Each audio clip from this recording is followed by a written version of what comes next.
Shalom Berajá. Vamos a continuar con la historia de los hebreos en Cuba. Y hoy vamos a hablar un poco de la educación en estos primeros 40 años de la colonia hebrea en Cuba y algunas publicaciones periodísticas que aparecieron a partir de estos primeros 40 años en el cual increíblemente creció la colonia hebrea de Cuba de esta manera. En la educación. La educación judía de la niñez ha sido una de las preocupaciones principales de la colectividad, pero no se ha podido dar aún solución satisfactoria completa. El primer colegio judío lo fundó Shevet Ajin en 1924 con el nombre de Talmud Torah Teodoro Herzl. Tenía 125 alumnos, de los cuales solamente 35 eran de origen sefardí. En 1926 el colegio cambió su nombre por el Colegio Teodoro Herzl y fue a establecerse en los locales del Centro Israelita de Cuba, que se encargó de su administración hasta 1939. La preponderancia de los alumnos originarios de este europeo hizo que se introdujera la enseñanza del Yiddish y que se empleara el Yiddish en las clases de literatura y de historia judía.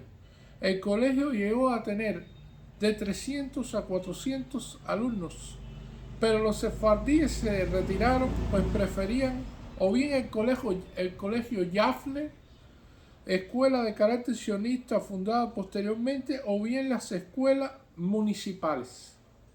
El sector yiddishista creó en 1943 su propia escuela, el colegio Sholem Aleichem. Gran parte de los padres de familia no envían sus hijos a las escuelas judías, sino que prefieren las del gobierno o las escuelas particulares. Como no existe ninguna institución judía de enseñanza media y superior, los alumnos que continúan con sus estudios tienen que abandonar forzosamente las escuelas judías e ingresar a otras. En tales circunstancias, la enseñanza judía propiamente dicha se suplementa por conferencias, cursos de hebreos, de historia y literatura judía, etc. El factor educativo de importancia es la labor de las organizaciones sionistas por una parte y de las yiddishistas por otra. En las publicaciones periodísticas. Las primeras publicaciones judías en Cuba aparecieron en La Habana en Yiddish. La mayoría de ellas tuvieron vida muy breve, siendo una excepción notable el bisemanario Habaner Lein, Vida Habanera, que se publica desde 1932. En 1929 apareció la primera publicación en castellano. He aquí una lista de las publicaciones más interesantes. El Yiddish Board, reproducido en máquina de escribir, apareció el 1 de abril de 1925 bajo la dirección de Chaim Berniker. El Kubaner Yiddish Yontef Bleitzer, el 1 de abril de 1927. El Oifgan Aurora, seminario editado por el Comité de Cultura del Centro Israelita de Cuba, apareció el 8 de julio de 1927 al 27 de septiembre de 1930 con un total de 30 números. Fueron directores primero Samuel Berge y luego Fyodor Balbe. El Jung Sprung-Gutzgen, 1928. El Estudiante Hebreo, revista mensual estudiantil en castellano dirigida por Fyodor Balbe, apareció desde mayo de 1929 hasta mayo de 1930. El Unsen-Board, única edición en agosto de 1930. El Mundo Hebreo, seminario dirigido por Aaron Kurland, 1931.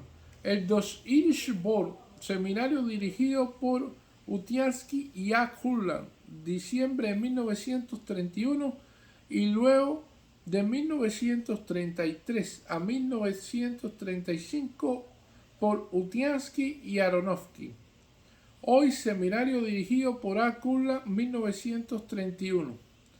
El Renacimiento, seminario de 4 páginas del que aparecieron 6 números bajo la dirección de Fyodor Balbe en 1931.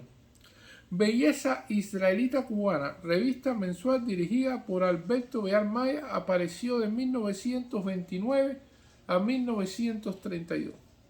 Universal, revista mensual de 30 páginas, apareció bajo la dirección de Alberto Beal Maya desde 1932 hasta septiembre de 1938. Habana Lem, Vida Habanera, periódico bisemanario en Ish, apareció el 11 de noviembre de 1932 como seminario y en forma de revista. Desde 1937 el número 211 aparece en forma de periódico. Los primeros directores fueron I. Pinis, Juan Schwarzapel, Eliezer Aronofsky, y desde el número 141 está bajo la dirección de Sender Kaplan. El Jalutz, revista ortografiada de 18 páginas, 1934. Night Board, edición única de 14 páginas. El libro conmemorativo de Keren Kayeme en castellano en Yiddish de 76 páginas, en julio de 1936. El Dissait, edición en Yiddish dirigida por Sebastián Cano, 14 de septiembre de 1936. El Kush Kultur, edición única, abril de 1937. El Kinderland, revista infantil de 32 páginas dirigida por Aaron Gilfard y dirigida por Z. Gabrielivich. El The Night Sight, revista en Yiddish de 50 páginas que apareció irregularmente de 1937 a 1942, el director Sebastián Cano. Bar Mitzvah, edición única en castellano y en Yiddish, celebrando 13 años de existencia de la Unión Sionista de Cuba en diciembre de 1937. Tribune, edición única en Yiddish de la Sociedad Pro Arte y Cultura, abril de 1938. Nine Left, edición única en Yiddish de la Sociedad de Damas Israelitas, 76 páginas, en septiembre de 1938. La bandera blanco-azul, publicación anual de la Unión Sionista de Cuba, diciembre de 1938, ediciones análogas aparecieron con títulos varios en años posteriores. Cuban Blatter, revista mensual dirigida por David Utiansky, aparecieron 5 números de 32 páginas en 1938. El Contribuyente, edición única de la Cámara de Comercio Israelita de 1939. Die Jüdische Rundschau, seminario en alemán que apareció el 22 de marzo de 1939 al 7 de marzo de 1941 bajo varias direcciones. Strahl, Rayo, publicación anual del Comité Antituberculoso, aparece desde 1939, 124 páginas en Yiddish y en castellano.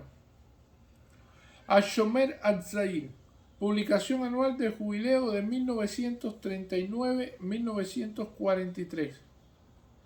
Vida Hebrea, revista mensual de 24 páginas dirigida por Primitivo Ramírez Medina, Abraham Ben Abraham. Betar, edición ortografiada en alemán, inglés y español, 1942. Bajo el mismo título apareció otro boletín de refugiados alemanes desde 1942 al 15 de febrero de 1943, en que se prohibieron las publicaciones en idioma alemán. Unterwebs, seminario en alemán que apareció el 20 de febrero de 1942 al 29 de enero de 1943, 49 números. El director Gunther Kahn. Revista Maccabi, mensual, dirigida por Julio Algassi, 24 páginas, aparecieron 3 números en 1942. El Cuban Yiddish Board, seminario de 8 páginas, dirigido por J. Nomondini, M. Einstein, J. Resnick y J. Burman, en junio de 1942. El Victory, revista en inglés, español y francés, en abril de 1943, es continuación de Mittelpunkt. Además de las publicaciones mencionadas, hay otras de carácter efímero, boletines de sociedades, almanaques, etc.